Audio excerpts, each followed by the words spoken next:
تو یہ سب سے بڑا اعتراض ہے کہ آپ شاید صحابہ پیغمبر کو نہیں مانتے، ہم صحابہ پیغمبر کو مانتے ہیں، لیکن قرآن ہمیں بتا رہا ہے کہ ہر صحابی مومن نہیں تھا۔ 12 منافقین کے نام تو رسول لکھوا کے گئے تھے حذیفہ کو، وادی عقبہ۔ 12 منافقین کے نام تو اہل سنت کتابوں میں لکھا ہے، صحیح بخاری نے لکھا ہوا ہے، محدثین نے لکھا ہے کہ رسالت امام نے حضرت حذیفہ یمان کو لکھوا ہے۔ حذیفہ کے پاس وہ نام موجود تھے، اور بہت بڑی شخصیت رسول کے جانے کے بعد، کیونکہ رسول نے کہا تھا حذیفہ منافق کی سب سے بڑی نشانی کیا ہوگی؟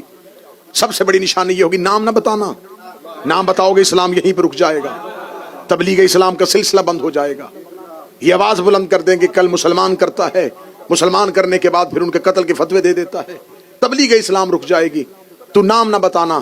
حذیفہ نے کہا مولا کیسے ہو سکتا ہے کہ دلوں میں منافقت رکھیں، آپ سے دشمنی رکھیں، آپ کے قتل کا ارادہ کریں، آپ کی اونٹنی کو پہاڑی سے گرانے کا سوچیں اور ان کے نام نہ بتائے جائیں۔ فرمایا حذیفہ ایک نشانی ہے، میری زندگی میں مریں گے میں جنازہ نہیں پڑھاؤں گا، میرے بعد مریں گے علی جنازہ نہیں پڑھائے گا۔